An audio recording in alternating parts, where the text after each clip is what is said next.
Selamat datang kembali di pelajaran ekonomi, materi ekonomi kelas 11, KD 3.4, indeks harga dan inflasi.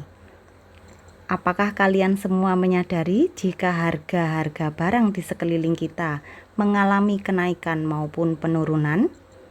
Semua itu dapat kita ukur dengan menggunakan indeks harga, yang digunakan juga untuk mengukur perubahan-perubahan harga yang terjadi dalam kurun waktu tertentu. Jadi, indeks harga adalah perbandingan perubahan harga dari tahun tertentu yang dinyatakan dengan persentase. Tujuan dari perhitungan indeks harga yang pertama adalah sebagai petunjuk atau barometer dari kondisi ekonomi secara umum. Berikutnya bisa dibaca sampai dengan tujuannya sebagai pedoman dalam mengatur gaji buruh atau untuk menyesuaikan kenaikan gaji buruh pada saat terjadi inflasi. Cara menghitung indeks harga dapat digunakan beberapa metode. Yang pertama, metode agregatif sederhana atau dikenal dengan indeks harga tidak tertimbang. Dapat dihitung dengan rumus IHAS sama dengan sigma PN dibagi sigma P0 kali 100%. IHAS merupakan indeks harga agregatif sederhana.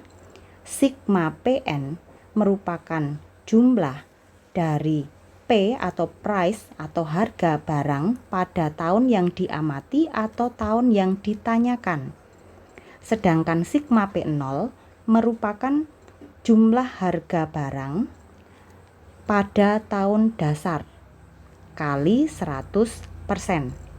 Di sini indeks agregatif sederhana memiliki anggapan bahwa angka indeks pada tahun dasar sebesar 100. Kita akan mencoba untuk menyelesaikan soal perhitungan indeks harga. Kita ingat rumusnya adalah IHAS sama dengan sigma PN dibagi sigma P0 kali 100%. Kita tahu tadi sigma merupakan jumlah tahun yang ditanyakan. Berarti di sini tahun 2015. Kita akan lihat kolom 2015. Jumlah dari 2015 adalah 9.000 ditambah 22.000 ditambah 12.500 dibagi dengan sigma P0. P0 di sini disampaikan 2013. Kita lihat kolom 2013. Jika di dalam soal tidak disampaikan tahun dasarnya, maka kita ambil 1 tahun sebelum yang ditanyakan, 2014. Oke, kita lihat 2013 sebesar 8.000 ditambah 19.000 ditambah 12.000 kali 100% didapat perhitungan 43.500 dibagi dengan 39.000 kali 100%. Ketemu 112%. Jangan lupa indeks agregatif sederhana memiliki anggapan indeks harga yang terjadi pada tahun dasar yang terjadi adalah 100, sehingga didapat angka sebesar 12%.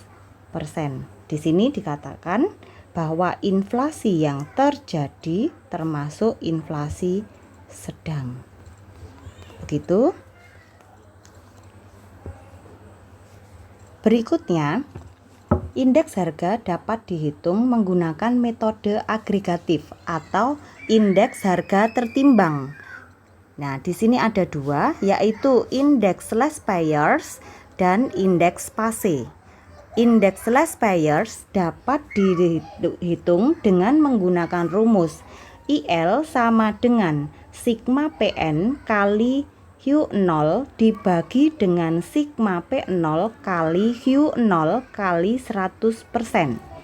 Sedangkan indeks fase bisa dihitung menggunakan sigma PN kali Qn dibagi dengan sigma Pn kali Q0 kali 100%.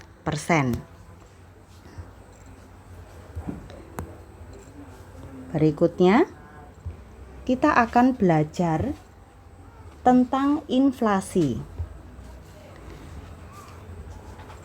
Di sini dicontohkan misalnya pada bulan Juni Ibu belanja kebutuhan bahan pokok dengan total belanja sebesar Rp50.000. Nah, pada bulan berikutnya Ibu belanja kebutuhan pokok dengan jumlah barang yang sama, namun harganya ternyata naik menjadi Rp75.000. Jika hal ini terjadi secara terus-menerus dan kenaikan harga barang terjadi secara umum, maka inilah yang disebut dengan inflasi. Sehingga di sini inflasi merupakan peristiwa yang menunjukkan kenaikan tingkat harga umum yang berlangsung secara terus-menerus. Jenis inflasi sendiri di sini disebutkan ada dua, yaitu demand pull inflation dan cost push inflation. Demand pull inflation merupakan inflasi yang terjadi akibat kenaikan atau tarikan permintaan barang dan jasa yang secara keseluruhan yang tidak diikuti dengan peningkatan hasil produksi sehingga menyebabkan harga barang menjadi tinggi. Sedangkan cost push inflation adalah inflasi yang terjadi karena kenaikan biaya produksi sehingga produsen akan mengurangi jumlah barang yang ditawarkan sehingga harga barang akan mengalami kenaikan. Laju inflasi sendiri dapat dihitung dengan rumus IHK min 1.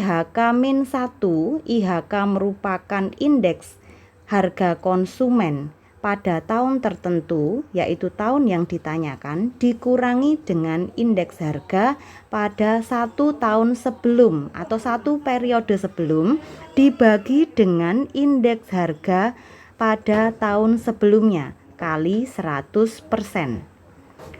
Inflasi sendiri menurut tingkat keparahannya dibagi menjadi 4, yaitu inflasi ringan yang terjadi kurang dari 10% setahun pada kenaikan harga-harga barangnya. Sedangkan kedua adalah inflasi sedang, yaitu kenaikan harga barang terjadi 10-30% dalam 1 tahun. Yang ketiga adalah inflasi berat, kenaikan harga terjadi antara 30-100% setahun. Dan yang terakhir adalah inflasi yang tidak terkendali atau hiperinflasi yang ditandai dengan kenaikan harga barang lebih dari 100% setahun. Demikian pembelajaran ekonomi kita hari ini. Sampai bertemu kembali di kelas ekonomi berikutnya.